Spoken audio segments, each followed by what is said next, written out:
Everybody, it's the Mad Master here. I just thought I'd do a quick video before I get everything ready in my apartment for an apartment inspection that's happening next week, which I'm no longer flipping out about, but I will be working on stuff all day the rest of the day. It's like 2 o'clock already. Thankfully, I have off tomorrow. So, anyways, this video is about an alarming trend that I noticed, and that is on the left. There's been a lot of more apologetics for communism as practice in the 20th century in places like the Soviet Union or China. Now, I'm going to make this statement, and this is going to be an interesting statement. The left has always made excuses for communism and socialism in general. The right will make excuses for fascism or near fascism or extreme capitalism a lot of the time in certain ways, corporatism basically. So it's nothing new. In the 90s you had these Republican congressmen that would go to these like Civil War reenactments with these neo-Confederate groups and all this stuff. But then throughout, since the 60s on, you've had a lot of the left integrated a lot of these Marxist ideas, and like the Black Panthers had Huey Newton, who was enamored of Chairman Mao, a guy who killed tens of millions of people. Che Guevara, enough said. The irony is that if I made people have the choice, from what I've studied at least, if people had a choice, if I told people they had a choice between the two people, Fidel Castro and Che Guevara, as far as who's better in regards to being less evil, quote unquote, and this sounds really controversial, but as far as my reading goes, Fidel Castro was a lot more pragmatic and a lot less extreme, which may surprise a lot of people. I have a book about Che Guevara I haven't read yet, but the left worships Che Guevara and almost acts like he's the Trotsky of Cuba. Like, oh, went out, and Gary Hart wrote a book about him in the 80s or early 90s or whatever. Che Guevara was a good guy. He wasn't part of the Cuban thing, and he praised Stalin several times. He was more one of the architects of more of the extreme policies in Cuba early on after the revolution. So this myth of Che Guevara being some kind of great person is a myth that the left likes to perpetuate. They like these iconic figureheads that they like to appoint with some type of sanctimonious into some type of sanctimonious position, and Che Guevara is one of those people. And I can respect a person that is just kind of naive and they know enough about, or they don't know enough about what Che did or stood for. And I understand the worldwide revolution against the rich capitalists and all that, So some of this stuff I can sort of sympathize with. Oh, I'm a communist sympathizer. No, I could sort of sympathize with the left doing that, kind of softening things about communism. But overall, it's just a disturbing trend. I think we need to let go of these things. The left needs some new ideas. They need to get out of this trap of Marxism, Leninism, which is coming back too, which is strange. I'm probably going to put a picture in this video of the poster I saw downtown in this town a couple of months ago, because it's proof positive that people are more outwardly communist too. Some of these groups used to kind of try to manipulate the whole thing. Oh, well, we were just democratic socialists. And I'm not saying to talk about democrats like DSA or social democrats at all. I'm talking about some of these groups, these socialist groups are like, well, we like Lenin, but after Lenin everything was corrupted or something, But as the evidence shows, Lenin was just as bad as, in many ways, as Stalin and so forth. And someone's going to probably, see, maybe some communist will see this video and be like, no, he wasn't. That's propaganda. It's like, well, look at a lot of these documents that came out of the Soviet Union after the fall of it, we know that the guy certainly committed a lot of crimes. And as I'm leaning more towards libertarianism and even anarchism, because I bought a book by Michael Malice about anarchism, and I kind of that appeals to me more because there's no centralized system. I realize how bad and how just insidiously evil not necessarily Marxism as a critique of capitalism, because this is where the nuance comes in. I think Marx was pretty spot on about his critiques of capitalism, but the alternative is wrong, in my opinion.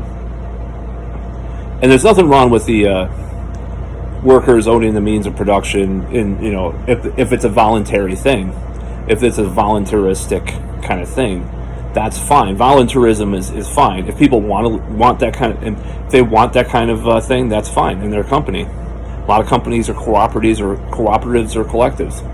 Of course, inevitably with human nature, I'm talking about some stuff. A lot of times there will be a hierarchy, as that's natural to some people. I'm not saying that humans are naturally rely on hierarchies, or structures of hierarchy at all. But I'm just saying some people prefer that in their world. So there's no criticism of worker-owned collectives or cooperatives or whatever. However, forcing the use of force to force people into that is, to me, evil. And that's not really what happened in the Soviet Union. Like Noam Chomsky has said, is essentially state capitalism, state-run capitalism. And then we have like this weird hybrid model in China right now. But there's been a disturbing number of people defending communism straight out. Mao Zedong, there's even Stalinists that are on Twitter, and this tanky thing, all this stuff in the left. There's a lot of disturbing precedents for this. And there's always been, the thing is, there's always been communism in the left. And it's intertangled and intertwined, just as in the right wing, there's, racism and all that stuff, whether it be subtle or subconscious or whatever. So both sides have a lot of accountability as far as these ideas, because they're intertwined. And it's not like your average Democratic, neoliberal, mainstream Clintonite, post-Obama Democrat is going to be like, oh, I love Karl Marx and communism, but the alliances they keep, some of the organizations that are, entangled in their politics often have communists or Marxists in them. Maybe like Obama was taught by some professor that he quotes sometimes that who was a Marxist, but the same goes for the right, for the Republicans, like I said, there, and that happened with like Trump, like, these weird like people that were kind of associated with white supremacists and stuff. So it's nothing new, and it's not like we have to like cancel all these politicians because it's just the way that the society operates. We're all connected, and when these ideas perpetuate, a lot of people are ingratiated with some of these ideas. Whether or not they're totally like a Stalinist communist is a different matter, but many people are influenced by these ideas one way or the other. Communism has been an influence on the American way of thinking. I mean, even with like how many like there were Marxist worker like unions, associated unions and stuff, who are the reason for some of these like labor laws and stuff, like indirectly, they push for 8-hour workday and stuff like that. So it's not all bad that communism has had a influence, as long as it's stopped, as long as there's a stopgate of some of the more extreme ideas and elements. There's nothing wrong with that. There's nothing wrong with talking about an 8-hour workday. Some would say that's a use of force. I understand that. I'm just saying, in comparison with actual communism, an 8-hour workday or 40-hour work week is not a terrible thing if Marxists happen to, in the early 20th century, push for that, and that's how that was legitimatized in our country. But when we're talking about Marxism and the Hegelian dialectic ideas being pushed. It influences everything from critical theory to critical race theory and so forth. And we're talking about some things that are seeping into the left that are very problematic over the long run. And that's why I think the left needs to disavow a lot of, with these communist ideas. And I'm not talking about even Marx. Like it said, you can always, that old cliche, well, real communism was never tried. Well, at least, and I hate that trope because it's pretty foolish. I somewhat agree with the trope because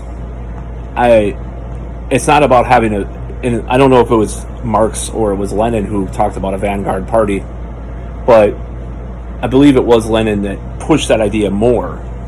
I know Marx talked about it, but Lenin pushed the idea more into this idea of this vanguard party that would be pushing for socialism over a period of time, right? Whereas an anarchist, like the 19th century anarchist movement, Emma Goldman, people like that, they were pushing for, and I bought some books by some of these people too. They wanted things to be separate from some kind of vanguard, and that's really where the corruption ends, is if there's no vanguard, then there's not the corruption that happened. But a lot of these people were opportunistic, power-hungry maniacs, like Lenin included. Lenin had some good ideas too. Lenin, Imperialism's the highest stage of capitalism. That's a good book. I actually own that book because it has a lot of ideas that are applicable today. Now, I also owe some real books, like, I forgot, it's a book about Soviet Russia. It's like a very controversial anti-Soviet book that I bought because it is, I was actually going to look at my bookshelf and see if I could see it behind all the guitars. A People's Tragedy. There's books like that talk about really what happened under Leninism. And that's my problem with a lot of these leftists, is that, oh, Lenin was okay. I even bought this book like Communism for Dummies, like a long time ago, and it was like, Lenin was great. Stalin was the guy that came in and ruined it all. It's like, no. It was always ruined. And even someone like Noam Chomsky, who calls himself an anarchist, would say that too. The reason why Chomsky didn't talk about communism is because there's already so much stuff against communism. His niche was talking about America's crimes, like I said in a previous video. But no, the left has to detangle itself from communism because it sets a dangerous precedent, and the enemies of any kind of left ideas are able to use that, like they have through history, against the left. And I think it's a very important move on the left's part to try to disavow communism. You can disavow communism at the same time disavowing U.S. foreign policy. You could say, well, these are two opportunistic superpowers that were pushing for their own interests. They didn't really care about they propagandized about these ideological ideas that they were pushing, but they really didn't care at the end of the day if a country was communist or not. It's just that whether or not they had power or material wealth especially from the capitalist side, of course, from these countries, the third world countries that they took over. And I'm not sure the inner workings of the Soviet system and why the imperialism happened exactly with them. But I can speak to America has done that, corporations pushing, there's policies in a third world country where they're trying to nationalize an industry, like in Iran. They try to, I think it was an oil company in Iran, and then the Shah got re-implemented there after can't recall the name of the guy that was taken over by the Shah, but that was like 1957, I believe. But like these ideas are true. I mean, the idea of the U.S. being an imperialist power is true, but you can also at the same time say, well, the United States was opportunistic during the Cold War. It had nothing to do with really human rights or anything. Because look at the dictators we put in there. Pinochet and, all sorts of people that we put in there. What was his name in Indonesia? Suharto, killed million people. There are little mini genocides all over the world because of the United States and our foreign policy. Now, that doesn't mean that Mao's, killing of tens of millions of people is any better for his reasons. They're both bad. You can say both bad. They're not. It's not a self-refuting statement to say authoritarianism, imperialism from anyone is bad. That's why, in fact, it's been a bridge between the right and the left as of late. Is a lot of the post-Trump anti-globalist or right-wingers are on board, and libertarians are on board with American foreign policy being bad through the years, and causing a lot of harm to the world. But they're also super anti-communist. So, and a lot of the left will say the same thing about, as far as imperialism in America. So we have this bridge that we need to take advantage of between these two sides. But yes, communism has caused such horrible things through history. And I think it's also a sociological, philosophical thing that we should look into, why communism appealed to so many people. And that's why it killed so many people, because it appealed to a lot of people. Because you're poor, you're going to join this party, this party to overthrow the dictator that's supported by the United States, And a lot of communism was put through by the United States kind of fucking things up in some of these countries beforehand, like in Cuba with Batista and all that. It's like, well, if we would have maybe made it a democracy in the first place, maybe we wouldn't have had that problem. So it's just it was a self-perpetuating cycle during the Cold War of all these things happening, which led to Vietnam, which led to a lot of people on the new left singing Mao Zedong's praises. But we need to come to a conclusion here and say Mao was a horrible, genocidal madman. Lenin was a maniac for the most part, who had a couple of good ideas here and there. Marx was wrong overall. Not his legitimate criticisms of capitalism, which you can get from other non-Marxist socialists or anarchists or whoever too. They said a lot of the same thing at the time. Just Marx was the rock star of that bunch, I guess. And we can go along and say some of these ideas are okay, but throw the fuck out of the way the really bad communist ideas. Going downtown in this town and seeing communist posters up, actual communist posters, which I will add to this video. Hopefully it's added in the corner of the video, is a dangerous precedent. We need to get the fuck out of this whole communist thing, because it is one of the most insidiously evil things. That I sound like a right-winger, but it is evil by its very nature. Marxism is not evil. It is impractically implausible, but it's not evil. And its criticisms of capitalism are spot on, especially were spot on even more back then in some ways. But yeah, Leninism is evil, Maoism is evil. I don't care how many Black Panthers loved Mao Zedong and went to China and to visit, and then now they're influencing Black Lives. They're an influence on Black Lives Matter. I fucking don't care. Get that shit out of the movements. Pull that out. It's such a bad thing. It's such a horrific thing to have in these movements. Black Lives Matter has a lot of Marxists in it. Okay, Marxism is different than the other stuff, but the Marxists better be maybe more. I mean, even Trotskyites, even Trotsky did a lot of stuff in the Soviet Union that was horrible too. But at least there's that undercurrent of not wanting to go along with the systems of these governments. From Trotskyites, they were like, okay, the Soviet Union was not a true, and this is where the no true Scotsman thing comes up all the time. Like, it wasn't true communism. And that argument can be really stupid, but it is sort of true in a certain way when you look at, did the workers own their own means of production? No. The state did. So, I'd have to read some weird obscure Marx quote to like understand some of this shit, of course. But so I haven't really read some of the books that I have. I have like I have Das Kapital, with the whole thing, which is like thousands of pages. I've never read it. I don't think I'll read it one day, but if it didn't work my fucking job, I'd probably read it all the time. But it's like there needs to be other new idols on the left too. There's plenty of anarchist writers. There's plenty of libertarian, from the left, libertarian writers and thinkers. There's plenty of people other than Marx that could influence people. Is my point.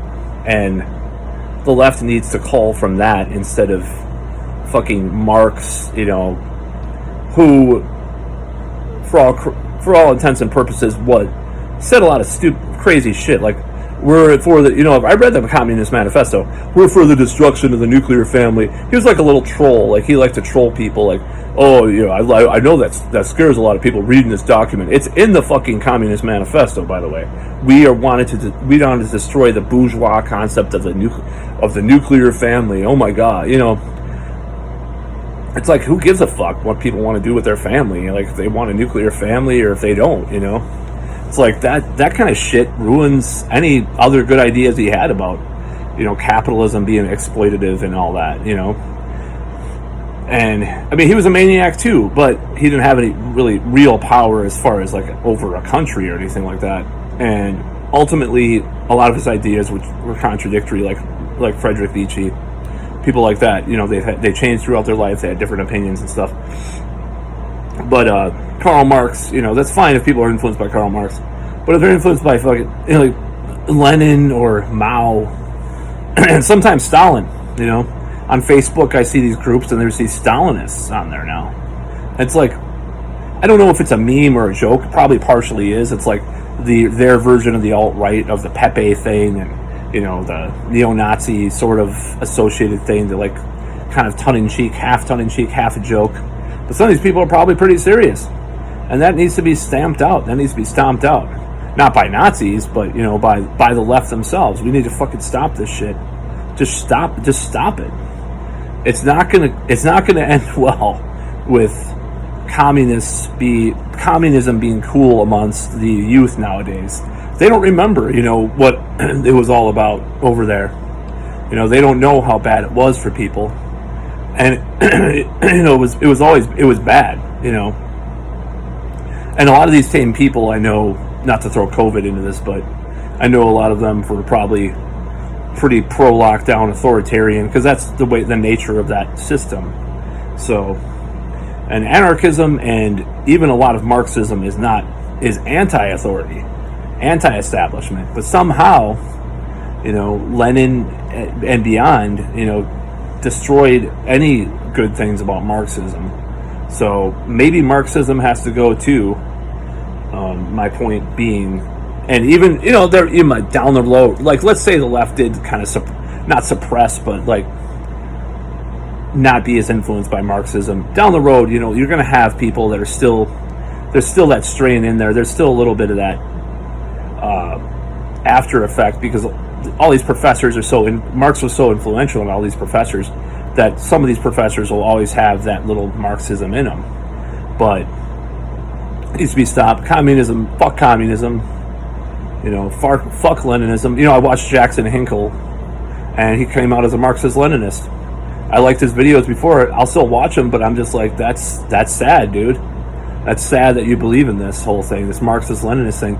It's like, what the hell happened? It's like the pendulum swung too far.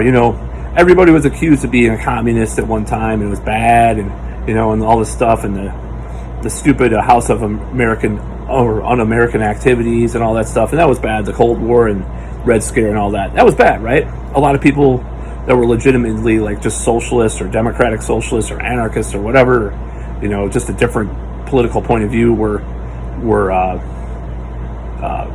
ostracized. But now there's actual people that are legitimately making like good points that are Marxist-Leninists and saying they're communists, and it's just like, no, dude, this is not right. We need to stop it. Fuck communism. Fuck authoritarianism.